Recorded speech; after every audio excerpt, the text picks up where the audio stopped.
Good afternoon, everyone, and welcome to the next in our Export Skills program sessions. And today, the advanced e-commerce module, and it is the second to last in our advanced e-commerce module. And it's really great to see so many of you online today that have been with us since the very beginning of this series. I'm Collins Rex. I'm a director with the Global Trade Professionals Alliance, and the GTPA is an organisation that cultivates international standards within the industry. Our aim is to create a trade environment that is both inclusive and trusted by all. And the GTPA has partnered with Global Victoria to deliver this comprehensive export skills program. Now, as I mentioned at the start, this is the second to last in this module, and there is only, after the one remaining in this module, one other session still to come in the business rules module, but you are more than welcome to go along to the website that you see on your screen and book for those remaining sessions. As always, I just draw your attention to the disclaimer on the screen, and please also bear in mind that this webinar is being recorded. I begin today by acknowledging the traditional custodians of the land on which we meet, which for me is the land of the Wurundjeri people of the Kulin Nation. And I pay my respect to elders past, present and emerging. And I extend that respect to all Aboriginal and Torres Straits Islanders peoples who may be joining us on today's webinar. So as I mentioned, I'm Collins Rex, and I will be your presenter for today. And today, a session that really focuses not so much on what you're doing today, but what you need to be thinking about doing tomorrow and well into the future. Because today we are going to be looking at the future of e-commerce. A couple of areas we're going to be focusing on some of the changes that are occurring in e-commerce, some of those all-important trends that you need to be aware of. And then we're going to look at some of those more, well, let's call them the fun things, some of the technologies that are coming up that could revolutionize the way in which we transact online. So what we're covering today is the future of e-commerce in 3 trends. We'll look at that emerging technology, and some of it is a little bit off the wall, so no, it's not the Jetsons. And as always, of course, if you have any questions, feel free to type them in the chat box and I'll take them as we go along, or else we'll take them at the end. So let's have a look at the future of e-commerce. Now, of course, e-commerce retail sales have really skyrocketed in the last couple of years, driven in part by COVID lockdowns and the inability of people to go into bricks and mortar stores. So as a result, retail sales via e-commerce are on track to reach around $5 trillion by the end of this year and the beginning of next. Of course, there have been enormous opportunities created as a result in the e-commerce space, but because of those opportunities, there has also never been quite as much competition as there is today. You couple that with a really difficult return on ad spend, and it's pushing brands to prioritize customer lifetime value and the promotion of brand loyalty. It's not enough anymore to just get lots and lots of new people to come to your website and make an occasional purchase. You really do need to be able to solidify your customer base and build brand loyalty.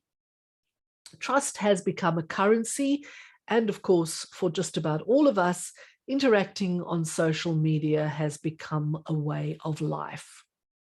So what does that mean for you and your e-commerce business? Let's have a look at the future of e-commerce. The first trend I'd like to focus on is the rising acquisition costs that everybody is currently occurring. And those rising acquisition costs are forcing brands to foster long-term relationships with their customers. It's almost unfortunate that we had to get to a point where it became so expensive to acquire a new customer that we decided we need to keep the ones we have, whereas really we should have been looking after them from day one. But be that as it may, some of the issues that we currently see.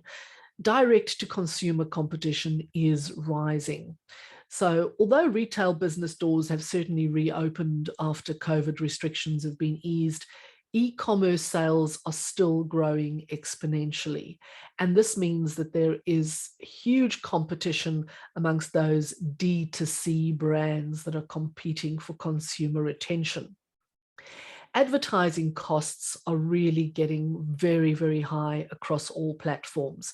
When we first started advertising online, well, it was pretty cost effective to do because not too many people were doing it. They were trying to test the water to some extent.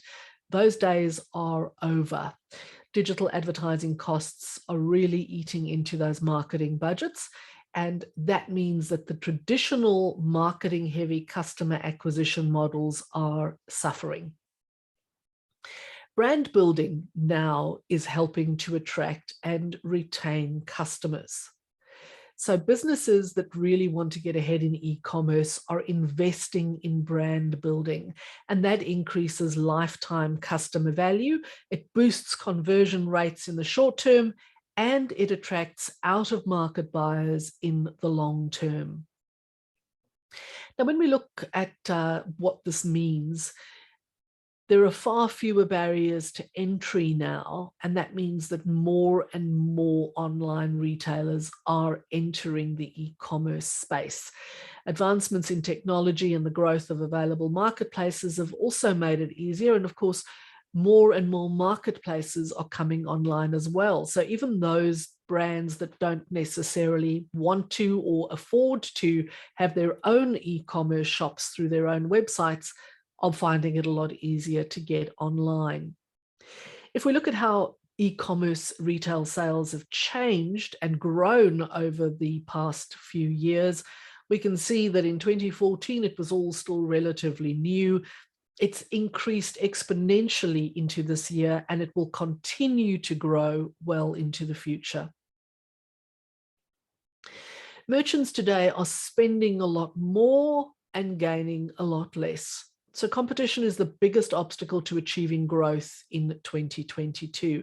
And this is according to 350 global commerce decision makers that was surveyed by Shopify. With privacy laws that limit marketers' abilities to target ads and consumers who are getting better at blocking ad interruptions, it's also becoming tougher to get a decent return on that advertising spend. The cost per click for paid search ads increased by 15% between the second and third quarters of 2021 alone. And that, of course, means that you're spending the same money, but you're getting far less for it. So what does this mean for the future of e-commerce? Operators, in short, are going to be investing more in their brands. And that means that if you really want to get ahead in your e-commerce business, you will need to as well. And that means you will need to develop a brand measurement methodology. You will need to invest in both short-term performance marketing and, very importantly, long-term brand building. You will also need to diversify your advertising and your sales channels so that you can lower that cost of acquisition. And you are going to have to think very carefully about how you highlight what differentiates you in the market from the competition. And you're going to have to do that at every single customer touch point. The next trend is, quite frankly, the death of third-party cookies. It's becoming more and more difficult to plant those digital cookies in the pockets of your customers. And this means you have to rethink the way in which you personalize. Consumers, of course, are consistently and increasingly demanding personalization. They want those personalized shopping experience, but it's becoming increasingly more difficult to give it to them because regulations are making the tracking of data more and more difficult. And even the biggest players are starting to phase out support for third-party cookies. So personalization isn't a magic bullet for customer engagement. Brands will be innovating with first-party data, but personalization isn't enough to create long-term relationships with customers. And again, it all comes down to that longer-term relationship, the brand loyalty, and retaining customers. So the way in which many brands are doing this is by building brand communities. Brand communities are becoming the key to building trust and brand equity and to improving customer retention. Now, when we look at the way in which up to this point in time, we have been gathering customer data, and we will still be able to do this, but we're going to have to think more carefully about how we do it. Consumer behavior and privacy laws have, of course, complicated the whole personalization effort. Internet users are more and more frequently exercising their privacy rights, and governments are making it easier for them to do so. So in November 2021, for example, China's personal information protection law came into effect. And just before that, Brazil began issuing penalties to violators of their own general data protection law. California's Consumer Privacy Act, for example, put data transparency into state law. And we're all aware of the European Union's GDPR, which has cost many businesses dearly in fines through their mishandlement of data, particularly that originating in the European Union. Consumers are telling us that personalization isn't necessarily making brands more personable. It is the standard for online shopping. It's what consumers expect, but what consumers expect and believe to be personalized does not necessarily compute with what marketers believe. So 85% of brands believe they're offering personalized experiences, but only 60% of consumers seem to agree that they are. So there's definitely a disconnect there. Consumers are increasingly wanting to know how brands use their data. And you can see some of the stats there. So 61% of consumers, and this according to the market credibility study done by Shopify, say that I will only share my personal information with a brand if it is absolutely required. Now, what does this personalization and the difficulty around personalization and data management mean for e-commerce? Operators are more and more frequently going to be generating customer loyalty and data by building those all-important communities. And that means they're going to be investing in the right team to help their communities grow. They're going to find ways to tie their community back to business results, and they're going to be giving members a clear reason to keep coming back. And that, of course, is exactly what you as an e-commerce business will need to be doing too. Now, the third trend that we're going to look at today is those new commercial opportunities that are emerging on some of the biggest social platforms. E-commerce is migrating to social media platforms. E-commerce activity is starting to congregate on those platforms, and it's everything from brand marketing to customer service to shoppable advertising. Social platforms, in response to this, are presenting new ways to engage with customers.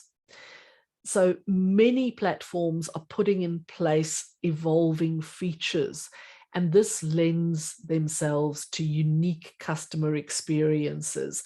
It also means that more and more brands are being encouraged to think differently about consumer engagement. Now, we've talked in several sessions around the importance of video, but video is definitely making social commerce, sales through social channels, a lot more sociable. Video is very much the key to unlocking the power of social commerce.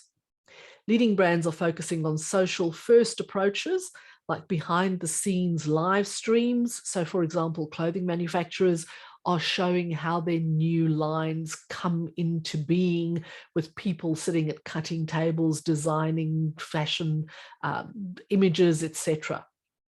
Also, video consultations. So people are interacting with specialists by video, and personalized product recommendations, not just to individual customers, but by specific brand ambassadors, for example.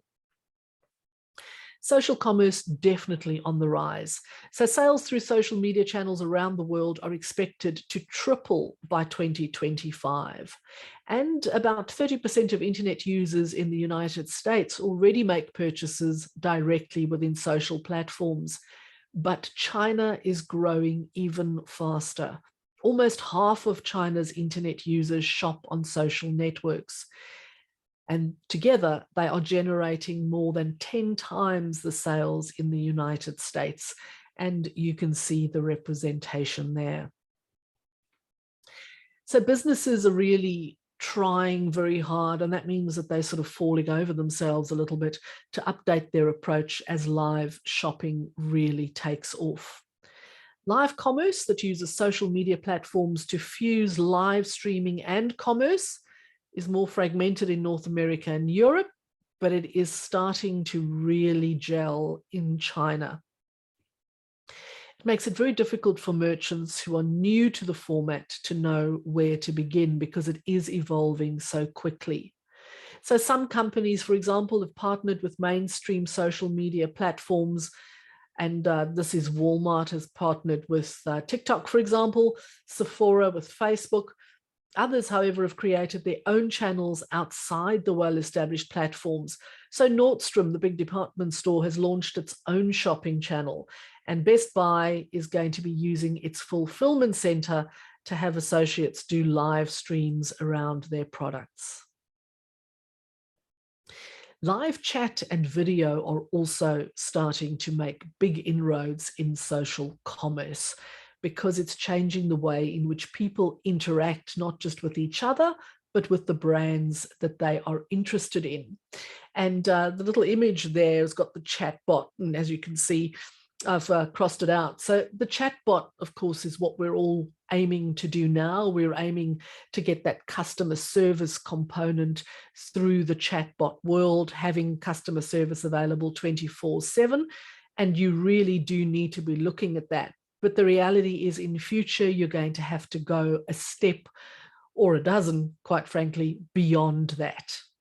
Consumers now will be expecting to interact with their brands in the same way that they chat to their friends, and that is through social apps. Video is now the default expression of the internet. Everything from web searches to live streams, video is the way in which the next generation of shoppers are making their buying decisions, and that video extends to video chat as well. So what does this mean for the future of e-commerce? Well, operators will increasingly turn to social commerce by creating live commerce experiences that are tailored to specific audiences. They will be designing social commerce experiences that convert to sales, and they will optimize those campaigns across all their various social media channels. And of course, all the social media channels that their actual customers are using as well. And that means, again, that you need to know where it is that your customers are not just shopping, but where your customers hang out. So having looked at some of the trends that are emerging and the things that you need to be taking into account, let's look now at some of the more fun stuff that's coming up that is set to revolutionize e-commerce and indeed commerce in general. So we'll start with NFTs. So NFT stands for non-fungible token. It represents a digital asset that's recorded on the blockchain, and more about blockchain in a moment. So unlike dollar bills, gold, cryptocurrencies, etc., NFTs are interchangeable because each token has a unique value, and that's what makes it non-fungible. So in economics, Fungibility refers to the property of a good or a commodity whose individual parts and units are interchangeable and indistinguishable. And that is why non-fungible are not interchangeable and indistinguishable. So NFTs can be anything digital: photos, videos, GIFs, etc. And of course, anyone can copy or download that file, just as physical art can be copied. Buying an NFT gives proof of ownership of the digital asset. The NFT craze has made digital art extremely popular, and we've all in the media seen names like CryptoPunks, Art Blocks, Bored Apes, etc. Now, why does this matter to you? Because e-commerce retailers are also dipping their toes into the NFT space. So today you can buy a transformative taco from Taco Bell, you can grab a one-bite favorite, and that's a digital image of a pizza, quite frankly, which is bizarre, but nevertheless, people are buying them. You can also, for example, buy an NFT of Penfolds wine. So you can own the NFT, you don't have to transport the wine, you don't have to risk it spoiling in transit, you don't have to keep it at the perfect temperature, etc. You own the NFT. The day that you really want the bottle of wine, you let Penfolds know and they will get it to you. Now, you would all have seen coverage of the $69 million NFT piece of art that was traded fairly recently through Christie's. Well, that is the actual piece of art that you see there. And the artist who sold that work before the NFT craze had sold nothing for more than $100 a piece. Next up is the blockchain. Now, blockchain, of course, nothing new, but the way in which we're using blockchain in e-commerce is changing rapidly, and it is fundamentally changing the way in which we transact through e-commerce. So the blockchain is a distributed ledger. It's built using advanced mathematical concepts, consensus algorithms, cryptographic and hashing techniques, and it's a centralized network that introduces all sorts of benefits in any industry. So in e-commerce, blockchain-based applications such as Curate, for example, are modernizing the sector with the inclusion of a decentralized database that is governed by these complex algorithms. So why would you think about using blockchain in your own business? For data security, for authenticity, so you can prove that you are who you say you are. You can prove that your brand is genuine, that it's not fake, that it's not being passed off. And it will also give you far quicker payment processing options. Now, the next technology trend, if we can call it that, is one that will probably make it a lot quicker and easier for us to get our goods into the hands of our consumers, and that is maglev trains. So these are high-speed trains that operate using magnetic levitation from powerful electromagnets, and they're already operating in Asia. Now, the future of maglev for public use is a fair certainty. Logistically and economically, though, it's a bit of a nightmare for cities because they have to rethink their entire railway systems. It's also not a cheap system, but it is very, very quick. So the more maglev trains come on stream, the quicker it will be for you to get your goods into the hands of your customers. And while we're talking logistics, let's look at delivery drones. So drone technology, of course, already proving very effective, but it does pose certain risks, and that means it hasn't been taken up entirely in the mainstream. There will be some proving that needs to be done and aviation rules that need to be changed as well. But if and when these do become type certified, the technology will reduce road congestion and traffic fatalities because it will take delivery drivers off the road. It will also be really great for those short hop deliveries.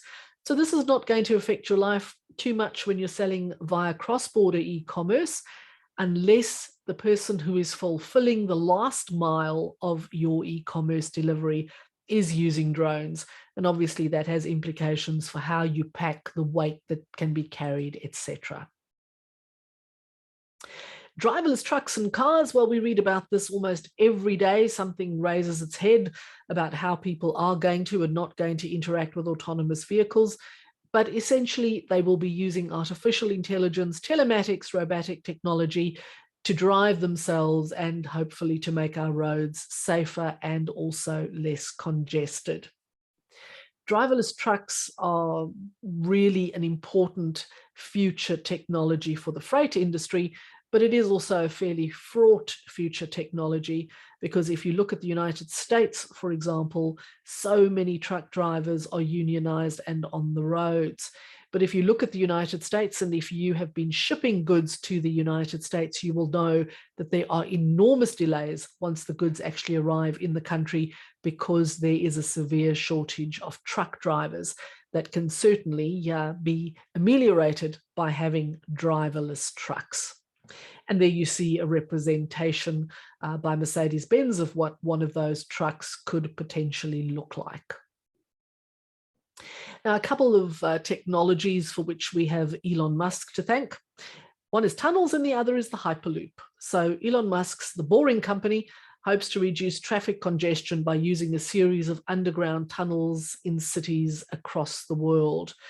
It wants to make roads 3D and weatherproof, and this will mean that cars will operate differently on those roads and in those tunnels, but it will make it a lot quicker to move freight, particularly within major cities. And similarly, the Hyperloop. So the Hyperloop is a transportation tube that could run freight through a depressurized tube at speeds of 1,000 kilometers per hour or more. The experts believe it will be a lot cheaper and quicker than air freight, and that's why companies like DP World Cargo Speed is investing big in the technology. And the images that you see there show you the network that they are considering around Europe, representations through visualization of what the Hyperloop will look like. And there's an actual photograph of a working model that they've already got for the Hyperloop. So this is on the horizon. Billions of dollars have already been invested, and it's a matter of time before our packages are going to be transported through Hyperloop. Now, still focusing on the way that things are being transported over time, there are smart roads. Cars, trucks, trains, not the only things getting smarter, the roadways themselves are too. So with technology embedded in the road surface, transportation will be optimized, routes will be absolutely optimized, congestion will be reduced, delays and accidents will hopefully be a thing of the past. And staying with the autonomous trend for now is autonomous ships. So it's estimated that between 75 and 96% of maritime accidents are caused by human error. Autonomous ships, of course, take the human out of the equation. But again, this is something that is a little bit further down the track. There's a lot of research still to come, and it'll be a while yet before our ships will be moving themselves about. But already there are concepts in place, and a lot of experimentation and research is starting to occur, and also a lot of investment. And you can see a concept of one of those cargo vessels and what it may look like. And on that note, we have come to the end of today's session. If you do have any questions, please feel free to type them in the chat box, and I will do my best to answer them as they come up. As I mentioned, one more session to go in the advanced e-commerce module. If you'd like to register for that, feel free to go to the address on your screen. And also, if you are interested in doing business in North Africa and the Middle East, so in the MENA region, there's one session still to come in the business regulations module, and that is focusing on MENA. And again, you can register for that through the address that you see on your screen. If you would like a copy of today's slide deck, feel free to drop me an email and I will send it to you. And of course, as always, if you have any questions after today, feel free as well to send those to me. It doesn't look as if we have any questions today. I hope it was a bit of a fun one for you. I know I certainly enjoyed researching some of those future technologies. So all that remains is to say thank you very much for your attention. I'm glad you could be here today. I look forward to seeing you at our final session next week, when we drill down into the all-important concept of measuring data. If you are going to be successful in your e-commerce business over the longer term, you really do need to know where your business is headed, what's working, what's not working, and a whole raft of others.